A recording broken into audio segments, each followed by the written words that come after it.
मेरे हेटर्स, मेरे ट्रोलर्स, आपको बहुत अच्छा मौका मैं हमेशा देती हूँ मुझे ट्रोलिंग करने का, हेट करने का। पर देन यहाँ पे आप मेरे इस पीएचजेसी के धरने में मेरे शामिल हुए को लेकर के आप इसको पॉलिटिकल एंगल में मत ले जाइए। मैं कल भी मीडिया वाइट के जरिए बोल रही थी, अगर इस इशू को हमारा गवर्नमेंट ऑफ अरुणाचल प्रदेश अगर रिजोल्व कर देता है और पीएचजेसी के जितने अजीब मेंबर्स हैं वो लोग खुश होकर के गवर्नमेंट के साथ में मिल भी जाता है, चले भी जाते हैं और मेरे पीछे कोई भी खड़ा नहीं रहता है, तो भी सबसे पहला इंसान मैं ही होंगी जो बहुत ज्यादा खुश होगा, क्योंकि मुझे इस इशू का समाधान चाहिए, मुझे इसका रेजोल्यूशन चाहिए और मुझे इसका परमानेंट एक ट्रांसफॉर्मेशन चाहिए, एक रिफॉर्मेशन चाहिए। मुझे से सूरज डूब नहीं जाता है। दिन के उजाले में अगर आप आंखें बंद करोगे और खुद से झूठ बोलोगे कि सूरज डूब गया है, अंधेरा हो गया है, तो वो कभी सच नहीं होता है। उसी तरह से उगता हुआ सूरज, चमकता हुआ सूरज चमकता रहता है। जरूरत है तो बस आपको हिम्मत के साथ आंखें खोलने की जरूरत है। तो हिम्मत के साथ आंखें खोलिए, पलकें टिकाए रखिए कि ए सूरज की रोशनी, तुझसे लड़ने की ताकत भी मैं भी रखती हूँ, भले ही मैं एक आम इंसान हूँ, लेकिन तुझसे नजर मिलाने का ताकत मैं भी रखती हूँ। सोच करके आप लोग अगर strong determination and will power के साथ में स्टैंड करेंगे तो हम लोगों को न्याय मिलने से कोई नहीं रोक सकता है। तो इसलिए यहाँ हर एक सिटीजन का पार्टिसिपेशन मस्ट है। तो ये जो एक हमारा आने वाला फ्यूचर में, हर कोई कहता है हम अपने भविष्य के लिए लड़ रहे हैं, आने वाले फ्यूचर के लिए लड़ रहे हैं, तो आप लोगों को सुन के शायद कुछ लोग बोर हो जाते होंगे, लेकिन प्रैक्टिकल बात यही है, ये सच्चाई है।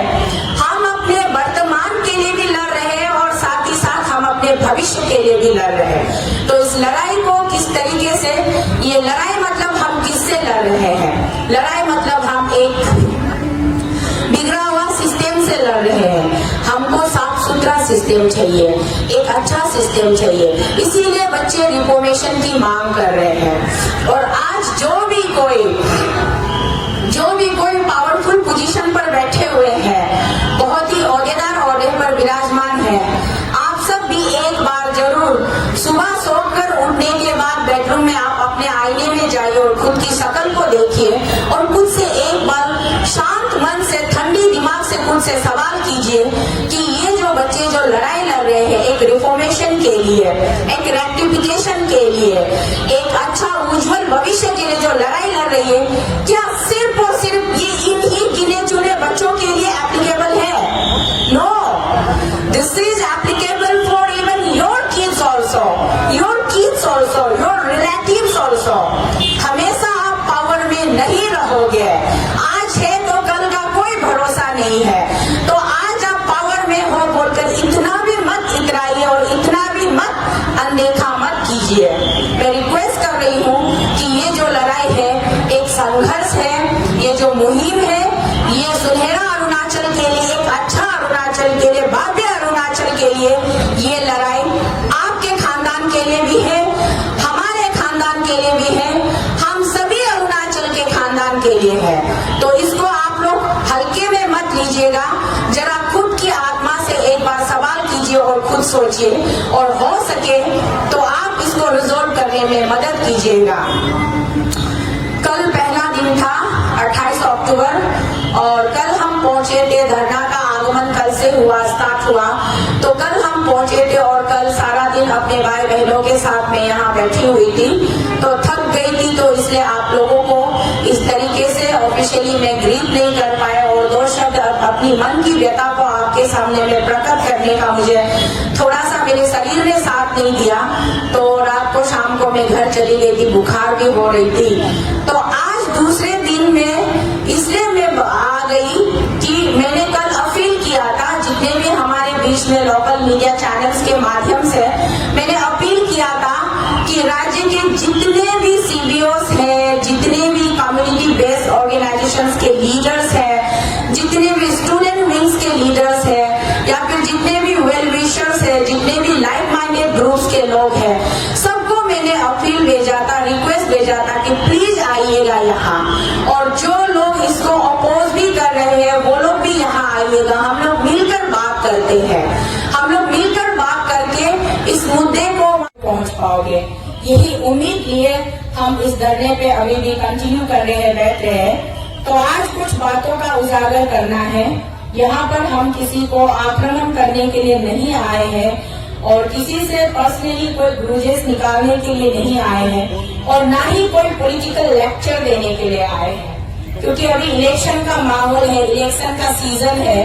तो हर एक जगह, हर एक गांव में, हर एक नुक्कड़ में, हर एक जिला में लोग पॉलिटिकल भाषणबाजी बहुत ज्यादा कर रहे हैं कि 5 साल में, 4 साल में मैंने क्या किया, मैंने क्या किया, ये मेरा परफॉर्मेंस है। जो सिटिंग सीट में बैठे हुए लोग हैं वो अपना परफॉर्मेंस दिखाने में बिजी है और जो न्यू एस्पिरेंट्स जो उनके अगेंस्ट में आने वाले हैं वो उनके परफॉर्मेंस के अंदर से लूप होल्स निकालने में बिजी है। तो हर कोई पॉलिटिक्स खेलने में बिजी है और अपना सिस्टम को सुधारने में किसी के पास टाइम नहीं है। तो इसलिए मैं मजबूरी के चलते मुझे पॉलिटिकल पार्टी का मेंबर बनना पड़ा, पॉलिटिकल एक्टिविस्ट के रूप में मुझे अपने आप को प्रेजेंट करना पड़ा, बट स्टिल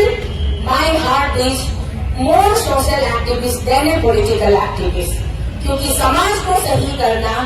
और समाज में कुछ नियम में बदलाव लाना, फेरबदल लाना, ये बहुत जरूरी है। तो इसलिए मुझे यहाँ पे जो कोई भी मेरे माता पिता, मेरे भाई बहन या मेरे जितने भी मेरे हेटर्स, मेरे ट्रोलर्स, आपको बहुत अच्छा मौका मैं हमेशा देती हूँ मुझे ट्रोलिंग करने का, हेट करने का। पर यहाँ पे आप मेरे इस पीएचजेसी के धरने में मेरे शामिल हुए को लेकर के आप इसको पॉलिटिकल एंगल में मत ले जाइए। मैं कल भी मीडिया वाइट के जरिए बोल रही थी, अगर इस इशू को हमारा गवर्नमेंट ऑफ अरुणाचल प्रदेश अगर रिजोल्व कर देता है और पीएचजेसी के जितने अधीन मेंबर्स हैं वो लोग खुश होकर के गवर्नमेंट के साथ में मिल भी जाता है, चले भी जाते हैं और मेरे पीछे कोई भी खड़ा नहीं रहता है, तो भी सबसे पहला इंसान मैं ही होंगी जो बहुत ज्यादा खुश होगा, क्योंकि मुझे इस इशू का समाधान चाहिए, मुझे इसका रेजोल्यूशन चाहिए और मुझे इसका परमानेंट एक ट्रांसफॉर्मेशन चाहिए, एक रिफॉर्मेशन चाहिए। मुझे खुद को पावरफुल पोजीशन में देखने से ज्यादा मुझे अपना अरुणाचल को उभरता हुआ देखना ज्यादा पसंद है। तो इसलिए मुझे as an politician, as an political activist के हिसाब से यहाँ अपना माइलेज के लिए, अपना इनडायरेक्ट कैंपेन के लिए आए हैं, ये मत सोचिएगा। मैं तहे दिल से सबको बता रही हूँ, मुझे कोई जरूरत नहीं है। इनफैक्ट मुझे कैंपेन करने की बिल्कुल भी जरूरत नहीं है, क्योंकि मुझे लोगों ने उठाया है और मैं लोगों के ऑलरेडी लोगों से मैं सुन चुकी हूँ कि वो लोग मुझे सपोर्ट करते हैं और अपना एमपी मानते हैं। बस उसको प्रैक्टिकली 2024 आने के बाद में वो कितना इम्प्लीमेंट होता है और ग्राउंड रियलिटी उसका क्या निकलता है, वो सिर्फ मेरा भी देखना बाकी है।